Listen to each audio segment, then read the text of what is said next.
Hey guys, Julio Rosas here with MostlyPeaceful.Media. So today we're going to be talking about a case that I'm sure you heard of a lot within the past 24 hours. And the reason why that this has gotten a lot of attention is just because of the fact that it deals with Trump, it deals with the legal immigration problem, and of course it deals with federal agents going after a judge who apparently, allegedly, tried to help a illegal immigrant avoid arrest who was inside her courtroom. So we're going to get into that.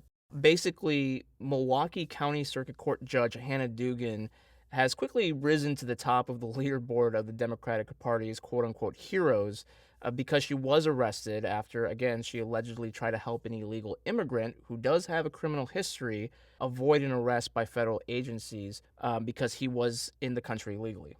So once news broke of her arrest on Friday, it set off a predictable firestorm from the liberals, progressives, and all that, who are basically saying that this is just a very chilling and scary moment for our democracy because now we have big bad Trump is arresting judges. He's going after the judiciary, which obviously we've been keeping up with all the lawsuits from his executive orders. He's not too happy with all the injunctions for all the action that he's taken recently.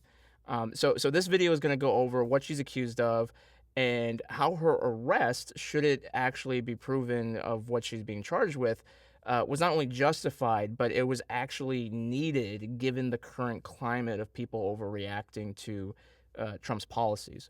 So much of what we know right now comes from the criminal complaint that includes a report from an FBI agent. As always, these are allegations, and everyone is innocent until proven guilty. So looking at the criminal complaint, agents from ICE, Customs and Border Protection, FBI, and the DEA went to the Milwaukee County Circuit Court because it was determined that Eduardo Flores Ruiz, who was being charged with domestic violence locally, was going to be there at the courthouse on April 18th. Now, Flores Ruiz has been previously removed from the United States back in 2013. Flores Ruiz's domestic violence case was being held in Dugan's courtroom. So when the federal agents made their presence known to the Milwaukee County Sheriff's Office in the courthouse, it was asked that they would make the arrest outside the courtroom, which they agreed to. So the task force then staged themselves outside the courtroom to arrest Ruiz once he left. So according to the complaint, things started to go a little bit sideways once Dugan found out that the agents were outside. Now, it is important to note that Dugan was presiding over other cases in the courtroom besides Ruiz's case, and that's going to be important later. So once Dugan was made aware of the federal agent's presence, the courtroom deputy said that she became, quote, visibly angry, commented that the situation was absurd, left the bench, and entered her chambers. Dugan and another judge, who were still in their robes, confronted the agents outside. She asked one of the officers if they were there for a court appearance. When the officer said no, she ordered him to leave. The officer then replied that they were there doing their job to carry out an arrest of an illegal alien. So when Dugan then asked if they had a judicial warrant, the officer replied, "No, I have an administrative warrant." So Dugan then ordered the officers to report to the chief judge of the courthouse after the officers offered to show her the warrant that they had. The officers who were outed complied, but it actually turns out that not all of the agents on the task force were identified. Again, that's going to be important. So one of the DEA agents whose cover was not blown stayed behind outside Dugan's courtroom. So that DEA agent said that Dugan, quote, walked around the hallway and appeared to be looking for additional agents before she returned to her courtroom, end quote. The courtroom deputy told the task force officers that Dugan was, quote, pushing Ruiz's case through, which they interpreted as she was trying to get him out of her courtroom and the courthouse as fast as possible. This part is very important. So what is claimed in the criminal report now comes from witnesses who were inside Dugan's courtroom. So this means that what was observed was not from the federal task force who were sent to arrest Ruiz. That's very notable because the most damning statements come from the people who were not part of the federal government's operation. So, multiple witnesses who were inside the courtroom said that when Ruiz and his lawyer were about to go out the door leading to the public hallway after conferring with the judge, Dugan said something to the effect of, quote, "Wait, come with me," and escorted the pair to the jury door, which leads to a non-public hallway because obviously when you're part of juries, you don't want to be out in a public hallway. When Ruiz and his lawyer eventually made their way out back to the public hallway, unaware that not all of the federal task force were tied up with the chief judge, the DEA agents observed the two trying to get out of the building as fast as possible. So when the rest of the task force was alerted that Ruiz was leaving the building, it apparently turned into a mad dash trying to catch up to them. So when the agents caught up to Ruiz outside the courtroom and identified themselves, he turned and ran, but he was shortly caught and arrested. It's because of the many witnesses that is why Dugan was charged with violating Title 18 United States Code Section 1505, along with Title 18 United States Code Section 1071.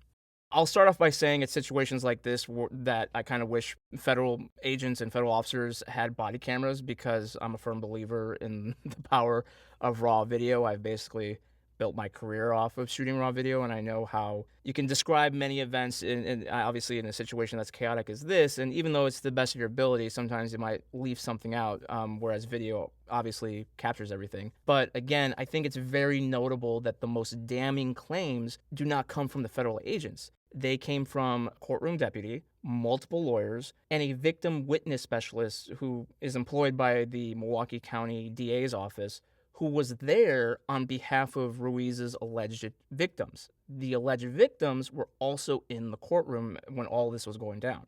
This is far from a case of the federal government just making claims of potential wrongdoing. It's coming from other people who had no idea that something like this was going to happen. Now, that's what the criminal complaint says. You can find the link to the complaint on my Substack post, which I'll link down below. If you're getting your information about this from Democrats, you would think that Trump was personally tracking down a judge to make an example out of.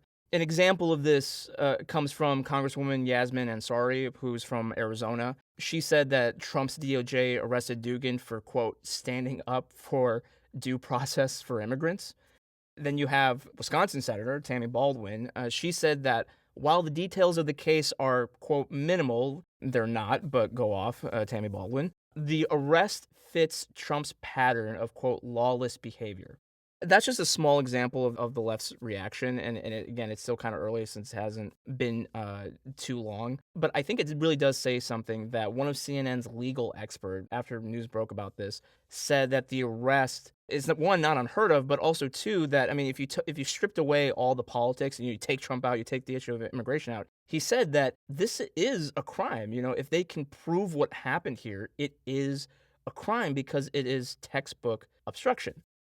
For anyone who hasn't followed me or who's new to this, I've said it many times in speeches and also on my posts on Substack, but this is really a classic example of liberals consistently needing to be the exact opposite of whatever Trump does. And when it comes to immigration, that really does. There's countless examples of that because he campaigned on wanting a border wall. So Democrats said, okay, well, we're not going to have a border wall anymore.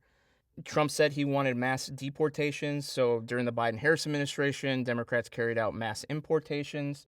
And now something as simple and routine as carrying out an administrative warrant to take an illegal alien into custody so that he can be processed to be deported. Now, liberals, whether they're from a politician or to, in this case, a judge, they have to do everything they can to not let that happen because this is where we are now as a country. And again, you cannot agree with Trump on everything, but it is a fact that Trump won not just on securing the border, but he won on carrying out mass deportations. And so this case will be very interesting to see how it plays out once we get more information, once the trial gets through. I think that this will be far from the only example of something like this happening.